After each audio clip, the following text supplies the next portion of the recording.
तो मैं आपको देख रहा था कि जैसे लग रहा कि अब बस शपथ ही लेनी है ना। शपथ तो अब के एंकर लेंगे। कहीं कर लेंगे एंकर लेंगे शपथ। अच्छा, हाँ, तो चुनाव कहां से तय कर रहे हैं इस बार लड़ने चुनाव तो लड़ेंगे, उनके तो तय हो रहे चुनाव, सारे एंकरों के तय हो रहे। एंकरों के सारे तय हो रहे हैं। तय हो रहे सारे एंकर चुनाव लड़ेंगे, सारे चैनलों के एंकर अब की बार चुनाव लड़ेंगे। अगर अब के भी ना लड़ पाए ना तो फिर नहीं लड़ पाओगे। जो सो रहे थे वो उठ जाएं। मैं कह रहा था कि वो बड़े मजेदार आदमी हैं। तो एंकर चुनाव लड़ने वाले इस लड़ बार। रहे, बिल्कुल पक्के प्रवक्ता बढ़ रहे। और अभी तो किसी एंकर पे आप बहुत गुस्सा हो रहे थे, पता नहीं क्या क्या कह जा रहे थे। भाई हमने कहा कि कुछ चैनल है वे हमारे खिलाफ दिखाते हैं। हमने कहा भाई आपको इंटरव्यू नहीं देना, आप अपने चैनल में बात कर लो। और कह ले नहीं, वो देना पड़ेगा इंटरव्यू देना पड़ा। अबे नहीं दे रहे, हमारा आपका तालमेल नहीं खा रहा तो भाई हम हाथ जोड़े तुम्हारे सामने ना लो। कह लेंगे ना इंटरव्यू दो, बताओ अजीब बात है भाई। ये वही बात है हाँ। कि प्रधानमंत्री जी कह रहे हैं अरे मान जाओ भाई, अब तो हो गया, अब तो जाओ ना घर, वापस तो ले लिए, चले जाओ चले जाओ। नहीं जाएंगे, नहीं अभी नहीं, अभी तो ऐसे कैसे चले जाएंगे? ऐसे कैसे चले जाएंगे? कैसे ऐसे कैसे चले भाई? उन्होंने कहा अब तो मान लिया मैंने। हाँ हाँ ठीक है। उन्होंने एमएसपी पे पीएचडी कर रखी, ये तो शायद किसी को नहीं पता होगा। प्रधानमंत्री जी ने जब वे मुख्यमंत्री थे गुजरात के, एमएसपी पे 2011 में पीएचडी की। हाँ हाँ, वो कमेटी याद है। उस कमेटी की रिपोर्ट में उन्होंने ये कहा कि एमएसपी गारंटी कानून बनना चाहिए। और जब उन्होंने कहा तो आज वे जज बन गए और उन्होंने वकालत भी उसी पे ही करी। उन्हीं के कोर्ट में इत्तेफाक देखोगे, उन्हीं के कोर्ट में फैसला चला गया।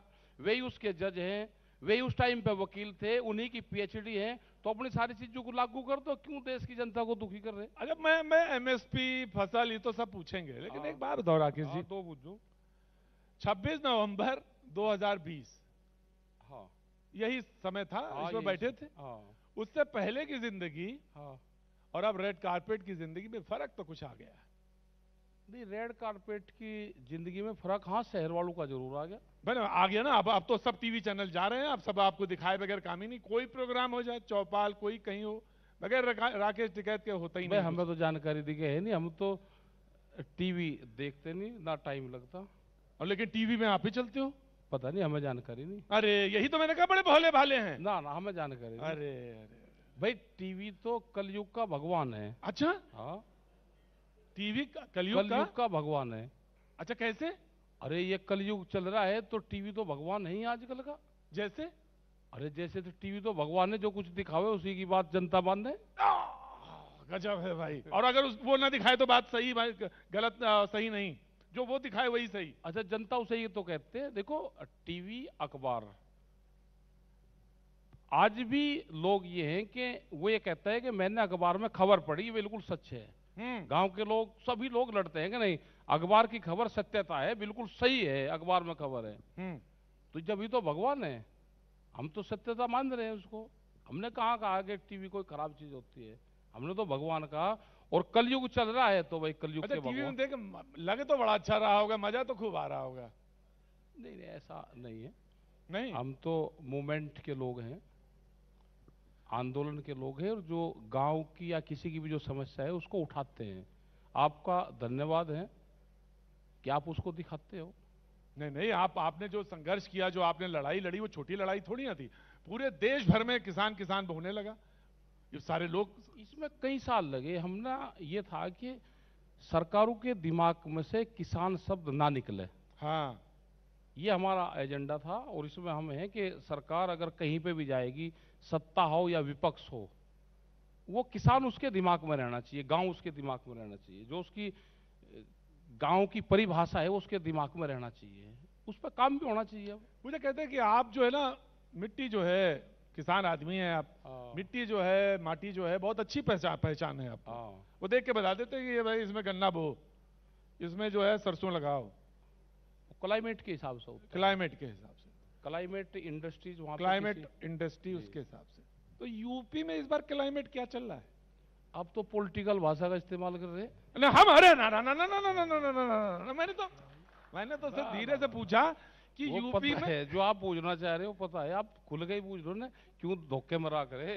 अच्छा, हम तो सोचे जनता बड़ी भोली है। ना ना, जनता बहुत होशियार है। अच्छा, तो यूपी में क्या हो रहा है इस बार? यूपी में तो ठीक चल रहा। नहीं ठीक तो चल रहा है। हाँ। अब वो कोई वो प्रोग्राम का ऐड वाला वो थोड़ी ना जो क्या चल रहा है वो आप बताओ हम ये चल रहा है। और ये बताओ यूपी में सरकार किसकी बन रही है? अच्छा, हम कोई सरकारों के एडवाइजर है क्या किसकी बनेगी? हमें क्या पता किसकी बन रही? बता, मालूम तो है आपको? ना। तो अभी तो कह रहे थे हमें पता है सब। क्या? ये तो जनता बता देगी। हम जनता से पूछ लेते हैं। हाँ। अरुण जी बैठे हैं यहाँ पे कि नहीं बैठे हैं? अरुण जी है ना? हाँ जी, अरुण जी आ रहा हूं मैं, आप तैयार रहिएगा। आप जरा हाँ। यही बताएंगे, हाँ, हमसे नहीं, पूछेंगे, जनता से नहीं नहीं, पूछेंगे हम। जनता जरूर बता देगी। लेकिन आपके मुताबिक इस बार चुनाव कहाँ जा रहा है? आपका किसी, आप चुनाव लड़ने के? हम तो चुनाव बीमारी है उसकी मतलब तरफ आप पैर के आपने तरफ देख लिया जल, हाँ, देख लिया हाथ जल हमने। गए आपके? हाथ जल गए हमारे हाथ। नहीं ना, मेरी बात को हाँ हाँ ना लगाओ कि नहीं मतलब नहीं जो लगा बातें नहीं दिए, करनी आप हमसे। ये कहोगे कि आप चुनाव लड़े और आपको वोट नहीं मिली। हम चुनाव लड़े, हमें जनता ने वोट दी थी, ने कहा कि चुनाव मत लड़ना, आंदोलन करो।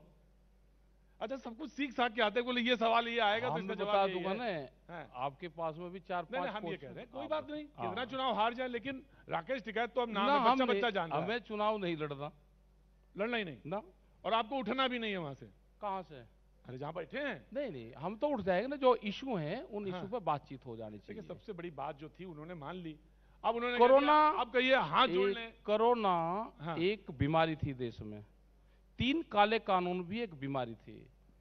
क्या कोरोना देश से खत्म हुआ? देश से बीमारी खत्म होगी? अस्पताल बंद हो गए? ये भी एक बीमारी थी, ये खत्म होगी, दफन हो चुकी है जमीन के अंदर। देश में से किसान की बीमारी खत्म नहीं हुई, उस पर बातचीत हो जानी जरूर चाहिए। अब तो ओमिक्रॉन आ गया है। आएगी, वो भी एक किस्म की बीमारी है, तो सरकार के एजेंडे में रहने चाहिए। और अरे अब तो उड़ जाइए ना, तो बता रही है हाँ, 15 नहीं, ये नहीं, तो। ऐसे नहीं, बगैर सरकार से बात करे, बगैर जो हमारे इशू हैं उनके समाधान के बगैर वहां से किसान जाने वाला है नहीं। और वो एमएसपी क्यों ना हो एमएसपी? देखिए, उन्होंने कहा कि पराली जो है आपराधिक, उससे हटा दिया उन्होंने। हटा दी। उन्होंने कहा कि जहां तक मुकदमों की बात थी वो स्टेट के लिए उन्होंने बोल दिया कि स्टेट वाला तय करेगा। ठीक है कानून जो 3 थे वो उन्होंने सबसे पहले हटा लिए जी। अब बचा क्या? एमएसपी उन्होंने कहा कि भाई वो कमेटी में बना कमेटी बना दी उन्होंने। अब राकेश टिकैत मानते क्यों नहीं है कि 24 तक नहीं मानेंगे? नहीं नहीं, हाँ, एमएसपी क्यों नहीं है? और हमारे जो और सवाल है वो क्यों नहीं है? कौन वाले? बहुत मसले देश के किसान के हैं, उसके हालात जाकर आप देखो। अब आप जो लिस्ट बदल रहे हैं। नहीं नहीं, लिस्ट नहीं बदल रहे। मैं तो पूछना चाह रहा, जो भी भगत लोग हैं, हाँ, वे एफिडेविट उनसे जरूर लो कि मेरे पास में 10 साल पुराना ना ट्रैक्टर है, ना पंपिंग सेट है, ना मैं गाड़ी है, और जो सरकार के नॉर्म से मैं उसको फॉलो करूंगा। वो 10 साल पुराना अपना ट्रैक्टर खड़ा कर दे, क्या खड़ा कर सकता है कोई? देखिए एनजीटी का कानून है कि 10 साल पुराना ट्रैक्टर नहीं चलेगा। कौन आदमी है कि 10 साल में कोई ट्रैक्टर बदल देगा? और एमएसपी क्यों नहीं है? अगर एमएसपी खराब चीज है तो सरकार बताएं कि एमएसपी से किसान को नुकसान है और हम इसको नहीं जाएंगे। ये भी कहते हैं कि एमएसपी से फायदा है, और उसको, लेकिन उस पर गारंटी कानून उस पर नहीं बनाएंगे। क्यों नहीं बनाएंगे? क्योंकि बड़े व्यापारी को, इंडस्ट्रीज वालों को फायदा देंगे, इसलिए नहीं बनाते। खैर, मैं जनता की तरफ, मैंने कहा था अरुण जनता की तैयार तरफ हो तो जाना बातचीत चाहिए। शुरू करें। जनता से भी कुछ पूछ हाँ, ले। जरूरी है। जनता तो भाई जनता से वही वाला सवाल पूछो भाई। हाँ अरुण जी खड़े हुए। हाँ जी, आ गया मैं आ गया, बिल्कुल आ गया मैं, बिल्कुल आऊंगा, मैं आपके पास ही आऊंगा। कौन पूछना चाह, आप सवाल पूछना चाह रहे हैं? हाँ जी, अपना नाम बताइएगा पहले। और क्या सवाल है जी? हाँ ठीक है जी, मेरा नाम डॉक्टर सरजीत डुडेजा, मैं पलवल से हूँ। हाँ जी। मैं चाहता हूँ ये जो किसानों की समस्या है, जैसे पहले एक रेल बजट होता था, अगर एग्रीकल्चर बजट हो तो उस पर काफ़ी विस्तार से चर्चा होगी, तो आप इस पर ज़रा गौर करिए और मांग रखिए कि एग्रीकल्चर बजट सेपरेट होना चाहिए। हमने बहुत पहले से ये कहा है कि एग्रीकल्चर बजट सेपरेट बजट हो और एग्रीकल्चर एक कैबिनेट बने। एग्रीकल्चर डिपार्टमेंट है भारत सरकार की, 18 मिनिस्ट्रियों में एग्रीकल्चर को रखा गया है, उसके 18 मंत्री हैं। एग्रीकल्चर देश में कोई एग्रीकल्चर का मिनिस्टर नहीं है, तो ये एक बड़ा सवाल है। हमने बहुत पहले से ये कह रहे कि एग्रीकल्चर का एक कैबिनेट बने जो 18 मंत्रालय एग्रीकल्चर डिपार्टमेंट पे काम करें। जी, मैं सवाल बीच बीच में लेता रहूंगा अरुण, लेकिन लोग ये भी कह रहे हैं कि राकेश जो हैं, राकेश भाई जो हैं, वो किसानों को भड़का रहे हैं। वो देखिए पहले तो आंसू गिर गए तो इससे वजह से लौट आए सारे लोग, अब जा सकते थे लेकिन जाने नहीं दे रहे हैं। भाई अगर किसान गांव के कहते हैं कि बगैर समस्या का समाधान लेकर गांव में मत आना। तो मैं तो गांव वालों की बात कहता हूं कि गांव वाला कोई तैयार नहीं है। अब एमएसपी नहीं है तो फिर कभी एमएसपी नहीं है। तो एमएसपी पे कोई समझौता नहीं, उसी पे लेकर एमएसपी पे होगा जो कमेटी का करीब रिपोर्ट आ जाएगी। कमेटी की रिपोर्ट तो बन रही है ना, 2011 में बन गई थी रिपोर्ट तो कमेटी की। अब क्यों जनता को धोखे में रख रहे हो? और फिर सरकार ये बतावे ना कि एमएसपी से किसान को नुकसान है या फायदा है, वो बताए। मतलब ये है कि जो मिनिमम सपोर्ट प्राइस है जो तय किया, जो उससे कम में फसल नहीं बेच सकते। नहीं बेच सकते, यही मतलब है मोटे तौर पे। यही मतलब है। अभी तो हमने C2+50 वाला भी नहीं कहा, जो अपने घोषणा पत्र में कहा था स्वामीनाथन कमेटी की रिपोर्ट को हम लागू करेंगे, उस पर C2+50 वाला फार्मूला लागू करेंगे। अभी तो वो भी नहीं करा। सरकार फिर मार्केट रेट दे दो हमको, वो दे दो। हाँ जी जी अरुण। दूसरे एक और हैं दर्शक, क्या सवाल आपका? टिकैत साहब, मेरा नाम कपिल मदान है, मैं पेशे से वकील हूँ और मैंने किसानों के लिए भी काफ़ी काम किया। जब 26 जनवरी जब काफ़ी किसान अरेस्ट हुए, तो अभी जो मिनिस्टर साहब हैं, एग्रीकल्चर मिनिस्टर साहब, उन्होंने अपने एक लिखित बयान में संसद में ये लिखा है कि जो वहाँ पे 700 किसान शहीद हुए हैं, उनका उनके पास कोई डेटा नहीं है, कोई रिकॉर्ड नहीं है, तो कोई कॉम्पनसेशन का सवाल तो बनता ही नहीं है। तो इस पे आपका क्या विचार है? कोरोना में जितने लोगों की डेथ हुई सरकार के पास में तो उसका भी डेटा नहीं, ये कह रहे कि डेथ हुई नहीं। मंत्री जी ने जो कहा है वो भारत सरकार का ऑथेंटिक बयान है। भारत सरकार ने उनको जो कह दिया उन्होंने आगे कह दिया। ये वही मंत्री जी हैं जो हर बार ये कहते रहे 10 महीने से कि कानून वापसी नहीं होगा और जो प्रावधान है उस पर बातचीत कर लो। तो जब झूठ बोल रहे हैं, जनता के मंदिर में झूठ बोल रहे हैं, तो उसका क्या इलाज है भाई? तो आपके तो पास कोई लिस्ट इलाज है 700 लोगों की? सब लिस्ट है हमारे पास में। 600 कुछ लोग हैं उसमें जो हमने पूरी जांच कर ली और जिनकी डेथ यहाँ पे हुई, कुछ ने सुसाइड किया है, कुछ की डेथ यहाँ पे ओरिजिनल डेथ हुई है, सर्दी से हुई है, हार्ट अटैक से हुई है, जिनकी यहाँ पे हुई या उनकी एक्सीडेंटों से हुई, या यहाँ से वे बीमार होकर वो गए तो उनकी घर पे या रास्तों में उनकी डेथ हुई। वे सब आंकड़े हैं और वो बैठ के सरकार बातचीत कर ले। भाई बात तो कर लेना, एक बार टेबल पर बैठ जाए तो बात कर लो। लोग ये भी कह रहे हैं कि इस बार राकेश जी सपोर्ट भी कर सकते हैं किसी पार्टी का, तो समाजवादी से बात बनेगी? नहीं, हम किसी को सपोर्ट नहीं करेंगे। क्यों? आप तो पुराना आरएलडी से तो लड़े थे, चुनाव लड़े थे आप। हमने कहा कि किसी को सपोर्ट नहीं करेंगे। हाँ, ये तो मैंने सुना। हाँ? लेकिन ये तो राजनीति है। हाँ, तो राजनीति अब का एंकर करेंगे। एक बार राजनीति का एंकर भी मजा ले लेना, टीवी वाले भी ले ले मजा। अब किसे एंकर लड़ेंगे? हमने ले लिया। हाँ, आपने ले लिया मजा? हाँ, ले लिया हमने। तो उसमें क्या रहा मजे में? ना, ठीक नहीं है। अच्छा, ठीक नहीं है, तरफ को जाना नहीं चाहिए। क्यों जाना क्यों नहीं चाहिए? ना देखो क्या होता है कि जो आदमी जिस काम में उसको मास्टर डिग्री हासिल हो उसको वही काम करना चाहिए। अगर अब आपको कहने लगे कि आप ये छोड़ के और आप खेती कर लो या किसी कपड़े की दुकान आप खोल लो, तो चल ही नहीं सकता।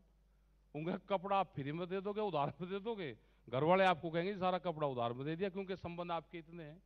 तो आपकी यहाँ पे है, तो जिसका जो काम है वही काम करना चाहिए। आप आंदोलन करेंगे? वैसे हमारा आंदोलन का है, जो भी गलत काम होगा उसके खिलाफ आवाज उठाने का, यही जनता ने हमको कहा और यही हम करेंगे। तो हम ये माने कि अब आंदोलन जो है लखनऊ फिर पटना, मतलब जो भी समस्या होगी, कोई हम ये भी नहीं कि परमानेंट हमारा धंधा ही ये है, ये थोड़ा हमारा ये है। अच्छा, लेकिन देखो देश में क्या है कि आंदोलन और आंदोलनकारी देश में रहने चाहिए और वो निष्पक्ष हो पूर्ण रूप से। उसको किसी पार्टी पॉलिटिक्स से किसी को नीचा दिखाना, किसी को वो नहीं होना चाहिए।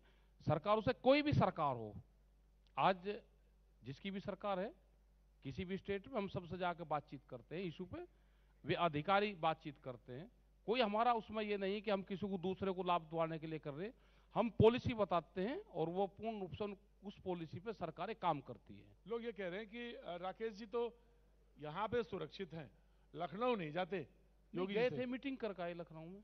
योगी जी से मुलाकात हुई आपकी? नहीं, अभी हमने 1 साल से मुलाकात नहीं उनसे करी। जब से आंदोलन चल रहा है, हाँ। तो वो आंदोलन के प्रोटोकॉल में नहीं है कि हम किसी स्टेट के मुख्यमंत्री से इस दौरान मिले, तो इसलिए मुलाकात नहीं, इसलिए नहीं करी। तो लखनऊ वैसे आपका आना जाना आना रहेगा, जाना आंदोलन रहता है। लेकिन वहाँ नहीं अभी करते। मीटिंग करी है लखनऊ में अभी 22 तारीख की योगी जी की जो है बड़ी कड़क उनका जो पोस्चरिंग है, नाते लिहाजे सबका कड़क है, सबका कड़क है, मोदी जी भी और सबका कड़क है। हम भी इसी देश के बासिंदे हैं, सबका कड़क है। मतलब हटेंगे नहीं चाहे कुछ हो जाए। और ये इस बार बताया बड़ी घातक बीमारी है जो ये आई है, आ रही है जो अफ्रीका भाई में। आ रही है तो इंतजाम रखो, सरकार की जिम्मेदारी है इंतजाम रखने के। आंदोलन खत्म नहीं होगा ना, बीमारी के नाम पर होगा ना। लोग कहते हैं कि बस ये जो भोलापन दिखा देते हो ना कि बस गांव वाला जो कि हिसाब के भाई इंतजाम रखो, इंतजाम रखो, तो है आप ही को तो करना तो रहना है आपको। नहीं, हम तो सचेत है। हाँ, सरकार सचेत रहे और जनता को सचेत रहना चाहिए, और जो एडवाइजरी है गवर्नमेंट की उसको फॉलो करना चाहिए। आप ये जो कह रहे हैं कि किसान वापस लौट जाएंगे, उन्हें जेल जाना होगा, ये क्यों कह रहे हैं आप? नहीं, जो मुकदमों का हार है उसको कौन लेके जाएगा नोटिस? जो 55,000 लोग पर मुकदमे लिखे हैं इन्होंने, उसको कौन अपने घर पर लेके जाएगा? जब समझौता होता है, हमने 35 साल से आंदोलन और समझौते किए हैं, मुकदमा भी एक उसका पार्ट से है। जब बीजेपी की सरकार आई उत्तर प्रदेश में या जहां पे भी, इनके खिलाफ जितने भी पहले मुकदमे थे, तो सरकार आते ही सबसे पहले इनका था कि अपने लोगों से मुकदमे इन्होंने खत्म करे। तो पॉलिटिकल मुकदमे हैं, खत्म होंगे। तो लाल किले में चढ़ गए आप तो वहां। लाल किला तो इनका तो है नहीं, सरकार का। फिर किसका है लाल किला बताओ? तो देश की लाल किले संपत्ति पे है। कहाँ है देश की प्रॉपर्टी? 7,500 लोग लाल किले पे बचाने के लिए इसी क्षेत्र के लोग मारे गए थे, वो भी एक बार दिखा दो। नहीं तो भाई वो राष्ट्र की संपत्ति है भाई। कहाँ है? राकेश वो तो जी। किराए पर लेते हैं। जब तो झंडा तिरंगा, उसमें तिरंगा झंडा झंडा लगता है फहराते हैं जी लाल किले पे, किराया देते हैं। जी। हाँ, किराए पर लेते हैं लाल किले को। तो आपके मुताबिक वो किराए की जगह है? किराए की जगह है, झंडे को किसी ने कोई टच नहीं करा। एक धार्मिक ध्वज वहां पे लगाया गया है, धार्मिक ध्वज की जो धाराएं बनती है वो दे दो। अब अगला स्टेप राकेश टिकैत जी का क्या होगा? नहीं, हमारा तो यह कि सरकार बातचीत करके इस मामले को निपटाए। ये संघर्ष है, समझौते की तरफ आंदोलन जा रहा है, तो हम चाहते हैं कि सरकार अपना छल कपट द्वेष ये सब छोड़ के, सरकार है, सरकार बड़ी चीज होती है, अब उसको देश की मुख्य धारा में आना चाहिए, किसानों से बातचीत करनी चाहिए, जो उनके मसले हैं उसका समाधान करना चाहिए। पहली बार ये होना चाहिए कि न्योता देना चाहिए आपको बुलाने का। नहीं, बैठ के ही तो बात होगी भाई। आपके यहाँ पे आए तो बैठ के ही तो बात हुई, आपने बुलाया तो हम आए, तो बैठ के बातचीत होगी। तो हमने उनको राकेश टिकैत, चिट्ठी लिखी है। ये कहा जा सकता है राकेश टिकैत जी को अब न्योते का इंतजार है, उसके बाद ही ये चीजें समझौते भाई की तरफ बैठ के चली ही तो जाएंगी। होगी ना, टेबल पे ही तो बैठोगे जब ही तो बातचीत होगी। जी, बहुत बहुत शुक्रिया। धन्यवाद जी, Thank you so धन्यवाद much. आपका, बहुत-बहुत सबका, सभी दर्शकों का धन्यवाद। बहुत बहुत शुक्रिया हम सबकी तरफ से राकेश टिकैत जी आपका। बस मंच पर कुछ वक्त के लिए नहीं।